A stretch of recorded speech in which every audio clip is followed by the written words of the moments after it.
Welcome to the Awakened Goddess Show, your source for inspiration, wisdom, and personal discovery. The place to learn from a diverse mix of mentors, metaphysical experts, spiritual leaders, and best-selling authors from around the world. I'm Angela Wilkinson, attraction coach and founder of The Goddess Next Door. Join me as I explore the minds of my masterful guests while they share powerful insights and easy-to-use tools you can start using right away. Now, let's tap into the energy of the Awakened Goddess and be enlightened by today's guest. Hey, I'm your host, Angela Wilkinson, and welcome to this episode of the Awakened Goddess Show. Kate Otto is the author of the newly published book, Everyday Ambassador: Make a Difference by Connecting in a Disconnected World. She's a global citizen who has lived and worked in over a dozen countries on global health and international development projects, from Ghana to Ethiopia to Indonesia. In her first book, which is part of a wider global Everyday Ambassador movement, Kate is out to get every reader believing in their power to make a positive impact on the world. Today, Kate and I talk about making a difference through thoughtful, genuine human connection across borders and differences, and why that's the absolute key to changing the world for the better.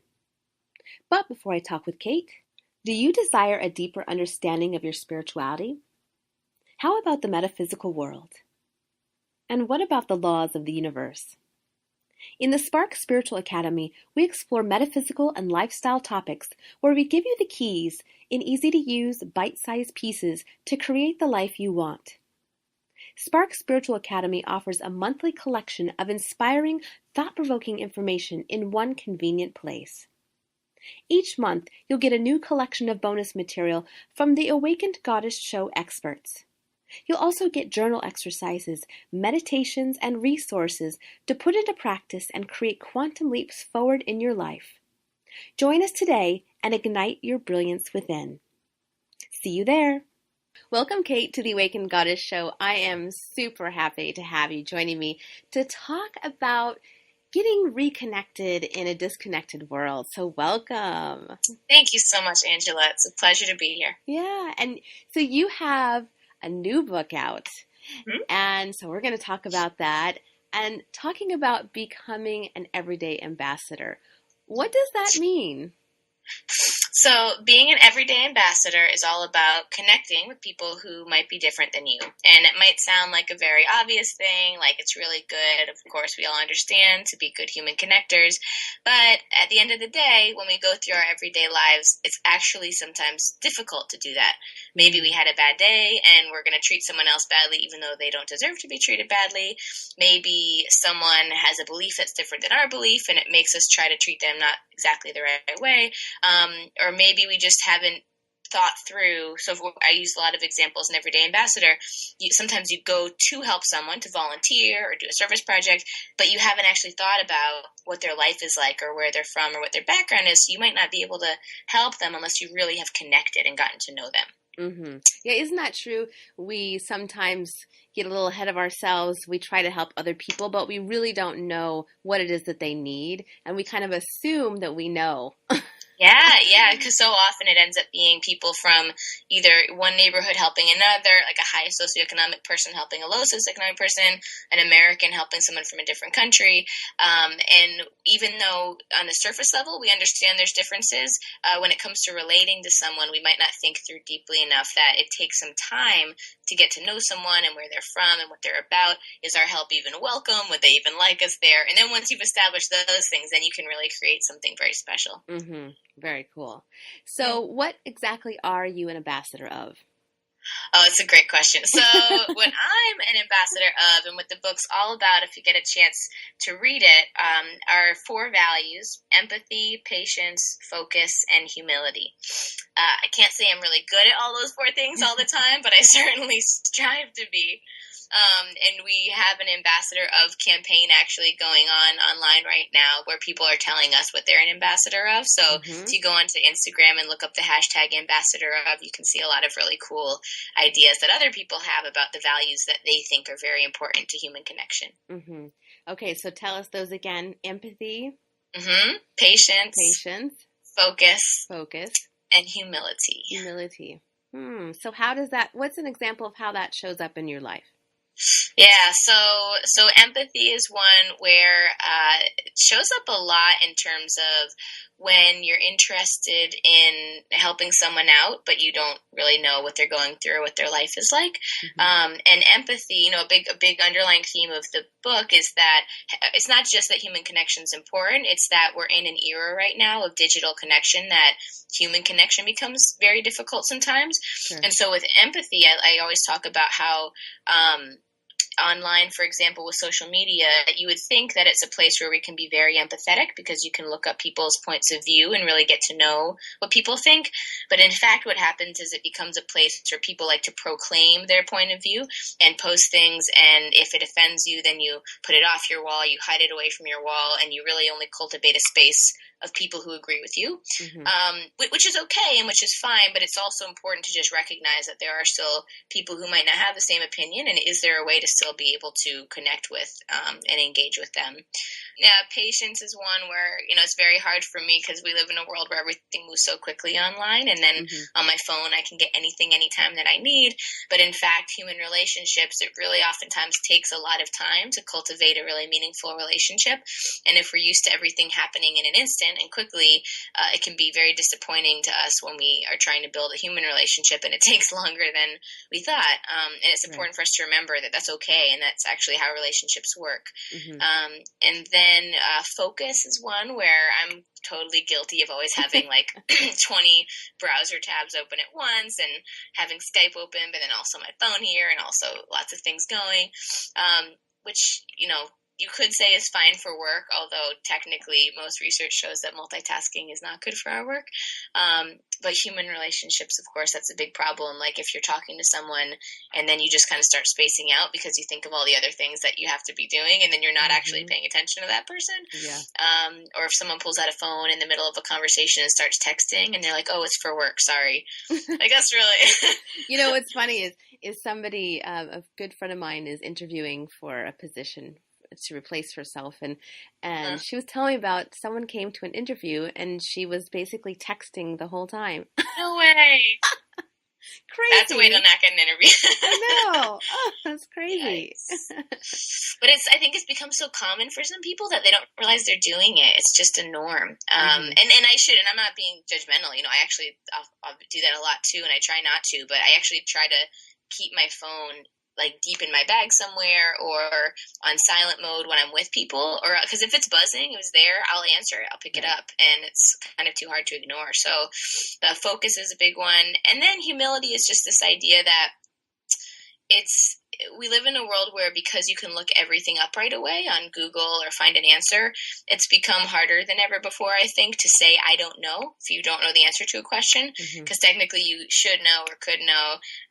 But really, there's going to be a lot of times in a relationship, whether it's you're doing volunteering or whether it's a personal relationship or a work relationship, where you might not know the answer to how to solve a problem. And it's actually the best possible thing you could do would be to say, I don't know how to solve this. I'd like to figure it out. I'd like to see what we can do, but I don't have an answer. That's actually sometimes the very best thing you can do to build a relationship well. Yeah, definitely. I mean, that puts you kind of on an even playing field of, hey, let's figure this out together, rather than, I'm kind of a little bit above you because I know all this information. Absolutely. Yeah, for sure.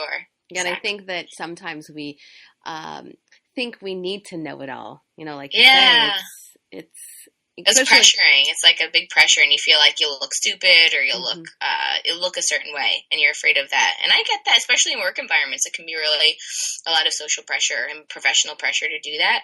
But I think at the end of the day, if you can figure out how to be a little bit vulnerable, then it allows people to trust you more and allows people to feel more comfortable with you in a way that ultimately gets you to a better solution. Yeah. Well, especially if you're leading a movement like you yourself, or you're in a leadership role.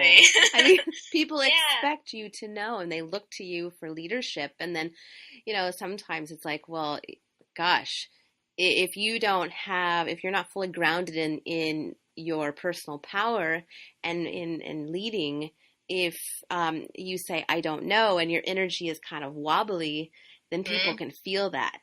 Right, right. And you want to give people the energy of being confident and being Mm-hmm. reliable, and that's something you're going to be able to offer to people. So yeah, you're right. That's another reason why you might want to go in that direction. But I think there's a way that you can kind of put out a feeling of still having the confidence. It's almost the most confident thing you can do to say that, like, there are things I do know, I do understand how the situation's going, but, this piece of it I need your help on, or I need to figure out how to do. I think that could be really positive. Yeah, definitely. And I think that the more we're able to do that and kind of set our ego to the side, the more we give other people permission to do the same. Absolutely. And when we give other people permission to do that, I think it just creates better work environments, family environments, any kind of group that you're a part of. Yeah, definitely. Yeah. So, what do you find is the number one thing causing the disconnectivity today? So I think that probably the biggest thing driving the disconnectivity is just how easy it is to be connected to many devices and networks all at once. Mm-hmm.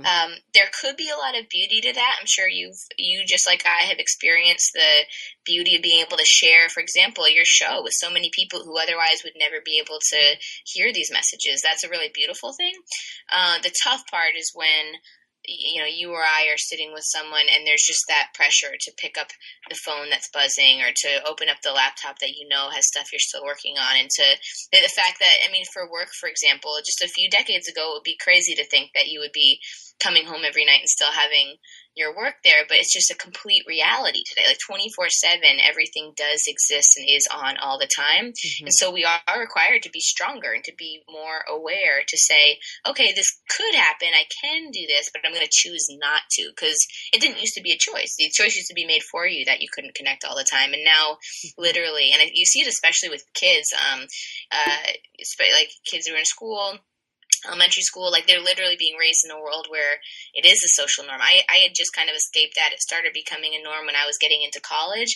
And so that was, by the time you're a college student, you can, somewhat make decisions for yourself. But in elementary school, if it's just, most kids have cell phones and smartphones and they're texting all the time and they're linked up all the time. So it's tough. Yeah, I once watched a show where they basically put these two girls on a detox. So they had to meet, or they had scheduled them to meet up at like a coffee shop or something, but they took their all of their technology away from them.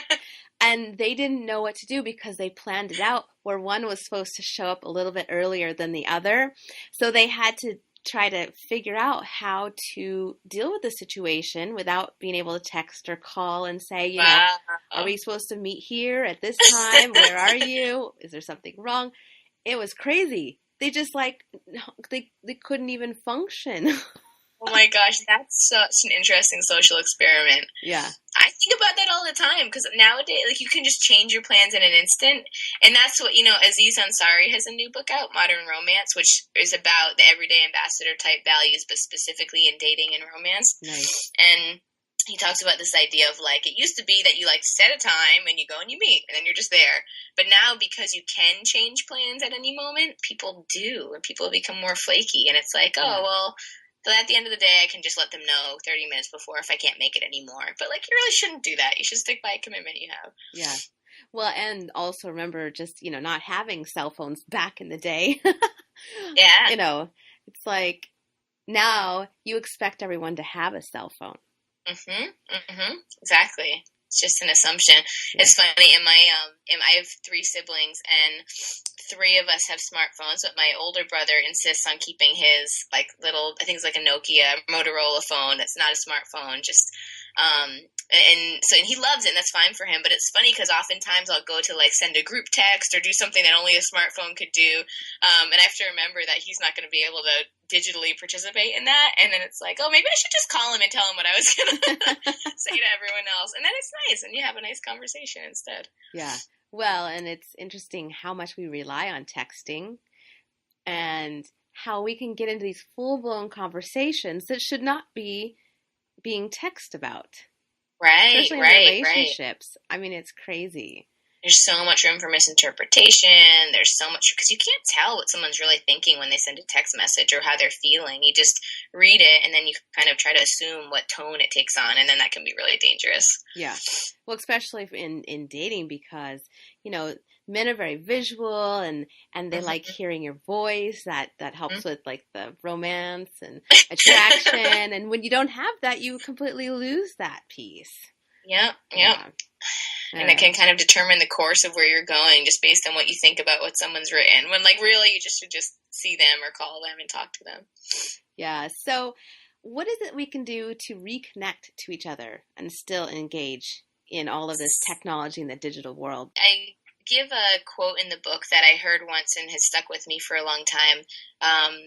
And I heard it when I was working in Indonesia. I was at a community healthcare center, and the staff there were responsible for doing field work during the morning, seeing patients, seeing clients, and then coming back to the computers in the afternoon to enter information and data.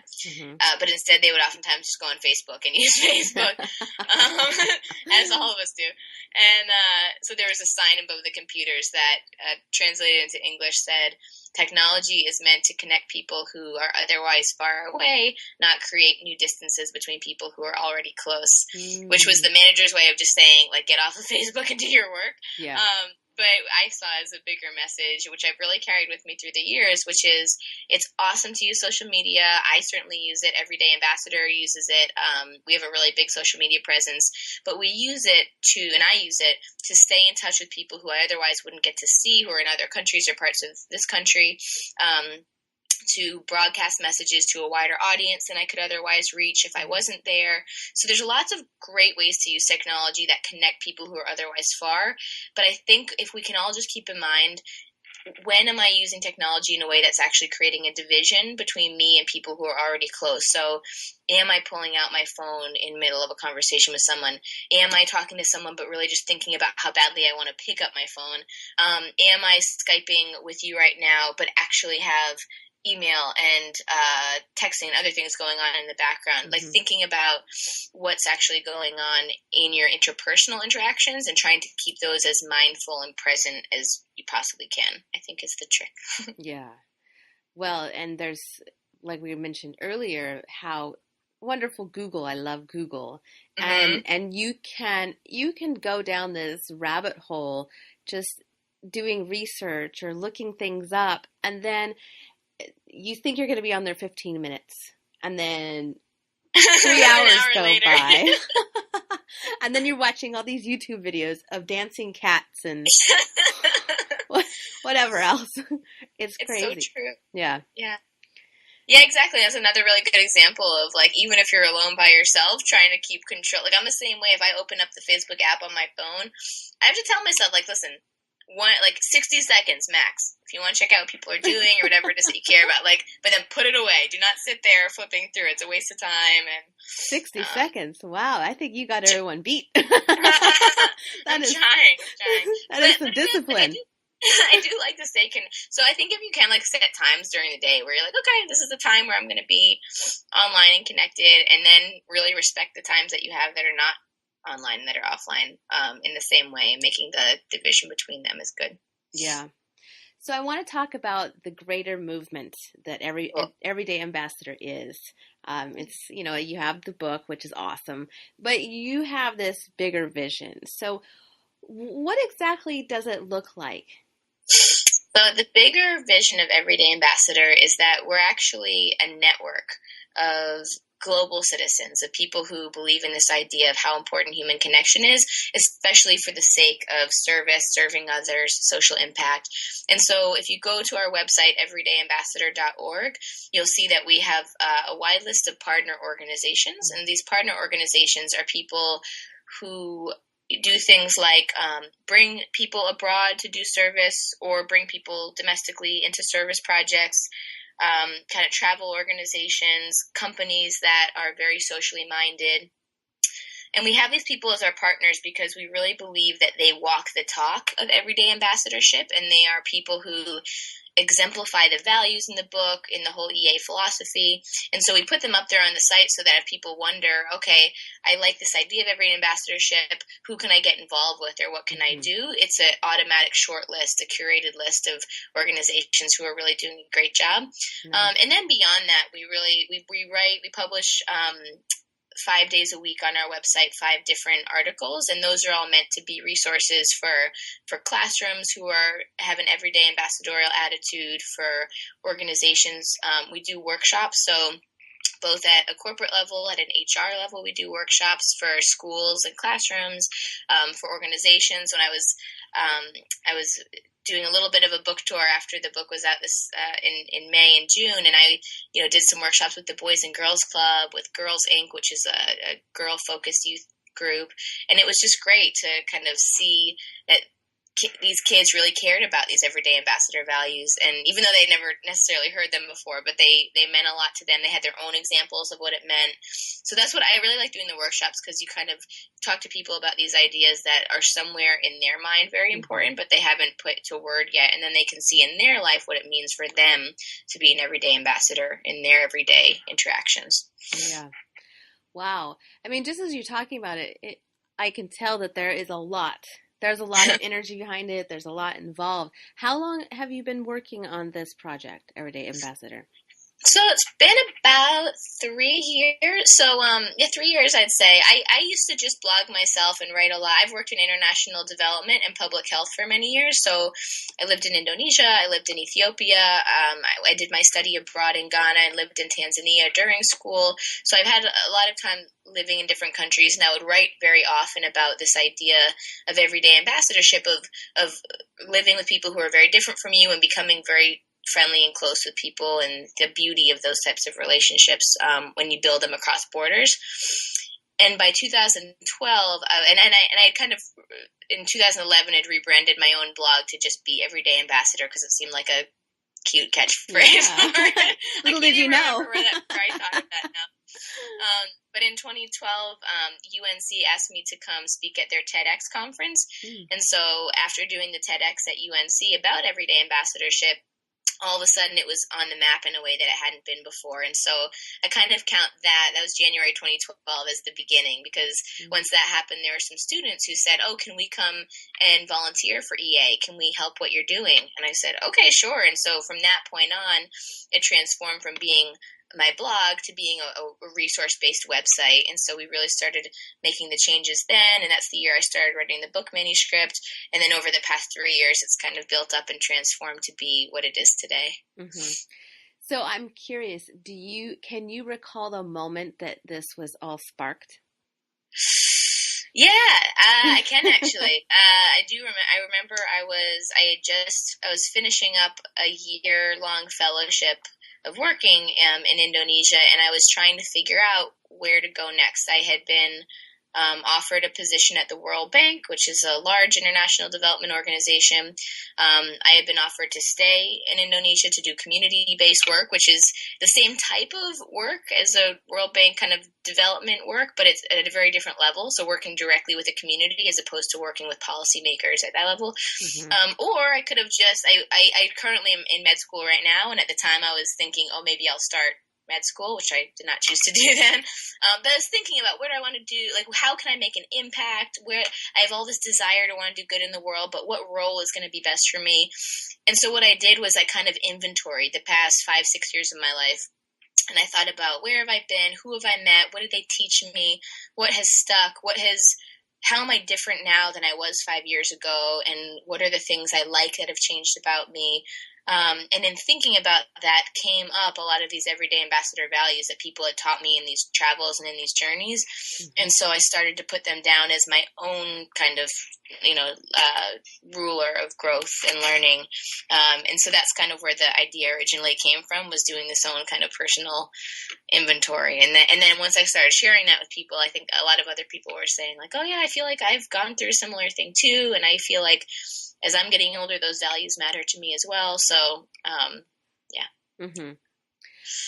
Yeah. Gosh, it really took off, it sounds like. It Yeah, really, yeah, yeah, it's interesting when we have something that is deeply rooted in who we are and our values.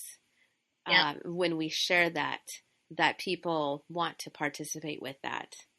Yeah, and I think what I was trying to do with Everyday Ambassador at the beginning was like in the world of international service and volunteering, there tends to sometimes be these two more extreme sides. So there's people who are just totally supportive and positive, almost in a cheerleader like fashion Right.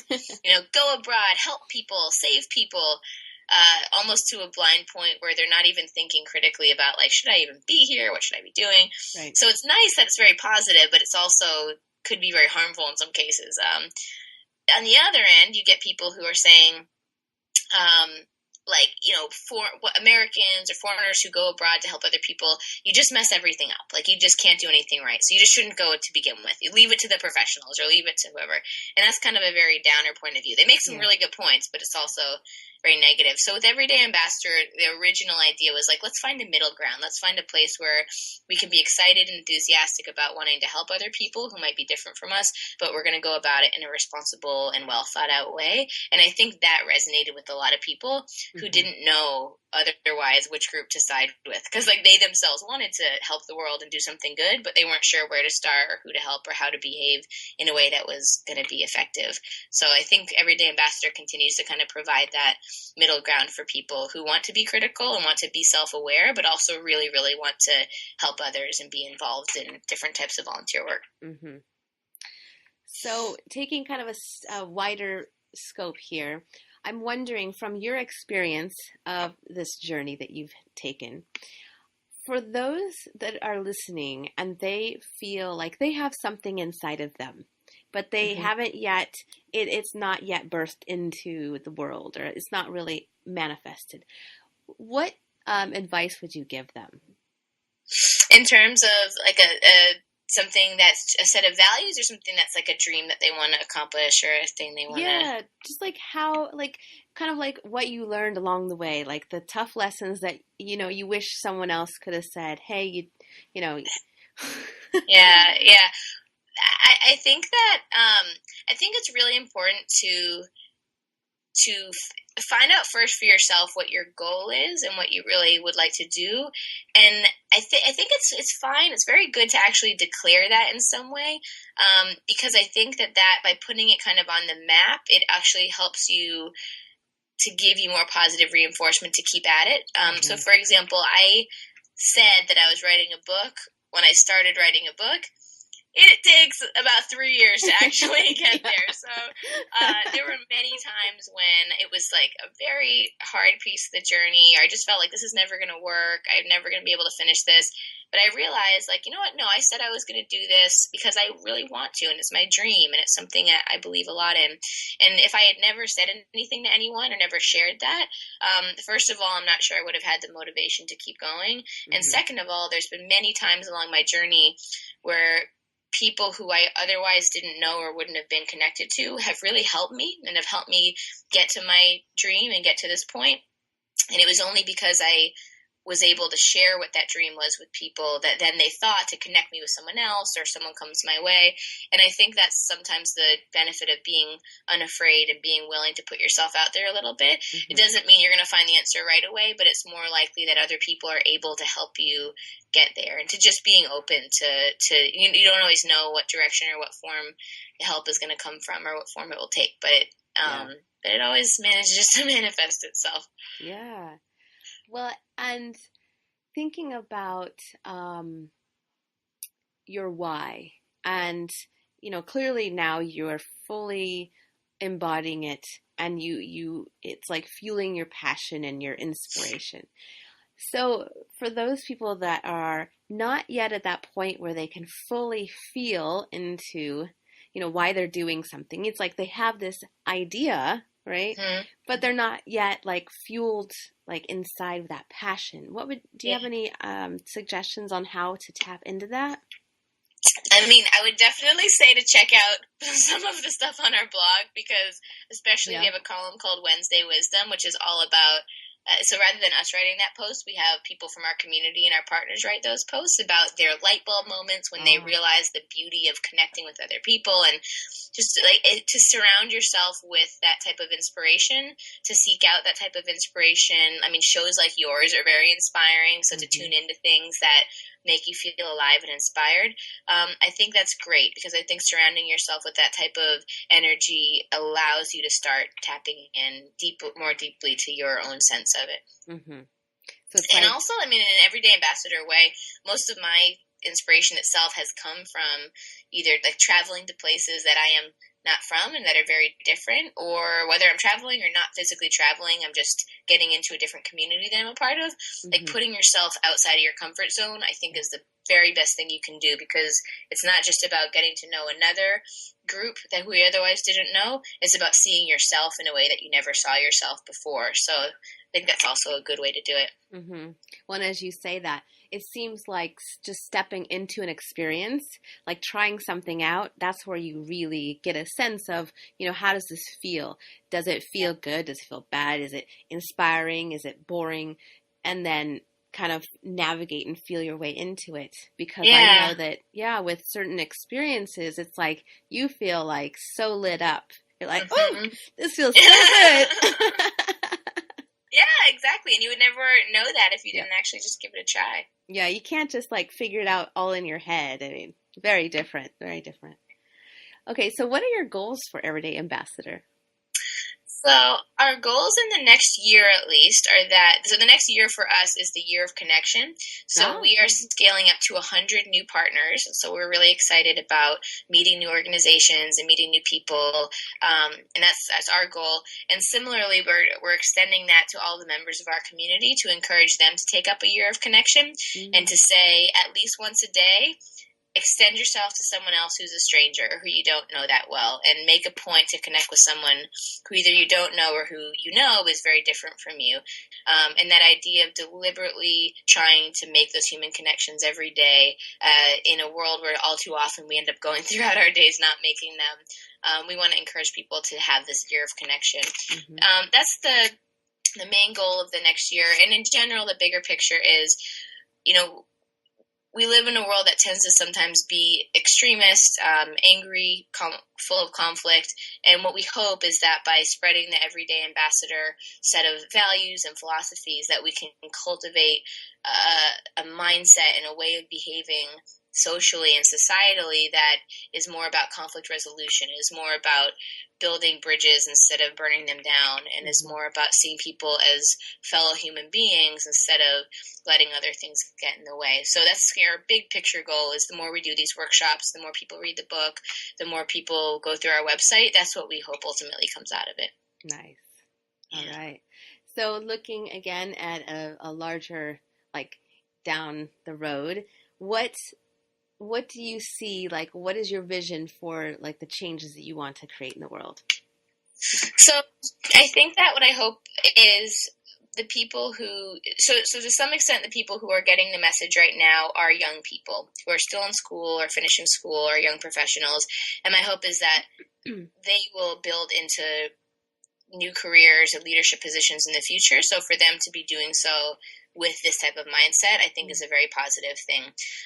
Other people who are going to be exposed to the book and these workshops are already in those leadership positions. And my hope in a much shorter term way is that it moves them to rethink the way that they interact, or if they're already behaving that way, to really keep doing that, keep up the good work, and share it with someone else. And just know that what the book kind of paints out is how living by these values builds up to a stronger society, a more just and a more equal and a more fair and healthy place for everyone to live. I like that. Good. So I always like to finish with a practical tip. Okay, cool. So what would you say for the listeners if they want to take a step on, with this theme of connection? Like, what are some things that they can do? Some very practical things. So I think one thing on the technology side I would say is start to get in the habit of either putting your phone on silent or airplane mode. anytime you're going to be with people. Whether you just like see someone down the hall or street and you know you're going to talk to them when you pass by, put on silent, put it in your pocket. Or if you know you're going to a meeting or conference or even a presentation where technically you could be texting as the person's presenting, make an effort to be in one place at one time. Mm-hmm. And then on the human side of things, I would say join us in the Year of Connection, and we're going to be actually to our social media, we're going to be posting some resources for people within the next few weeks. Make a point to connect with one person every day. Either someone who you don't know, like even like the person who might serve your coffee at Starbucks every morning, or be the bus driver on a bus you ride, or whatever the case is, a person at the crosswalk who guides traffic. Introduce yourself to someone. Say hello, ask their name, or someone who you do know in the workplace or at school, but you just haven't really gotten to know anything about them. One person a day for the next year. I would encourage you, and just join us. We're going to be doing it. We're going to be documenting how people are going through that. So I would totally invite people to be part of that. Awesome. And so tell us about the gift that you have for the Spark Spiritual Academy members. Oh, so we have a special gift, which is a chapter of the book. Awesome. And I think it's a chapter that really represents what the whole picture of the book is about. I hope it entices you to want to read the whole book, but it definitely, in and of itself, is definitely something that I hope you'll enjoy, that I hope that you can use both for your own personal reflection, but then also share with others, use as a topic of discussion at any gatherings you might have, and see what you think about it. I'm really excited to hear how this matters in your life and what it means to you in your life. Fantastic. So how can the listeners connect with you and become an everyday ambassador? Sign up for, I know you have like a community, so tell us about that. Yeah. So we would love for you to join our community. We are, as I said, big on social media, so it's not that it's bad. We just try to use it in the right way. So you can find us on Facebook as Everyday Ambassador. Our Instagram account is Everyday Ambassador. Our Twitter hashtag is EverydayAMB. And our website is everydayambassador.org, where you can sign up for our quarterly newsletter and you can read all of our content. My email is kate@everydayambassador.org. Please feel free to be in touch. And we hope to see you and meet you and hear more about your life. And we hope that the Everyday Ambassador philosophy resonates with you. Perfect. And so just to put this out there, I know that you're wanting to make 100 new connections with organizations. So if there's happens to be someone connected with an organization, what do they need to know? Yeah, so they should just shoot me an email. Shoot me an email and say, I heard you on the show. I know you're looking for organizations, and I would recommend this one. Or if you want to connect me directly to the person, we basically go through just a process of having a conversation with that organization, hearing more about what their vision is, and when there's an alignment of the values and the mission, then we're really excited. And what we do once you're a partner is we feature you on our website, but we also host a webinar with you once a year about topics that you care about that are important to you and your community. So definitely just be in touch and let me know. Awesome. Well, thanks, Kate, for joining me today. This was super inspiring, and I'm going to go outside and connect with someone and say hey. Awesome. Thanks, Angela. It's been a blast. Yeah. And now I'd love to hear from you guys. The most awesome discussions happen after the show over at theawakenedgoddess.com. So get yourself over there and leave a comment right now. Did you enjoy this episode? If so, subscribe to the show. And of course, it would be absolutely amazing if you shared this with all of your friends. And if you want even more incredible resources, join Spark Spiritual Academy to get this month's Inspired Living collection of bonus content. See you next time. Thank you for listening to this episode of The Awakened Goddess. I hope you enjoyed today's show and took away something you can start using in your life right away. For more spiritual insights and to listen to more episodes, subscribe to The Awakened Goddess Show at thegoddessnextdoor.com and discover wisdom that'll change your life.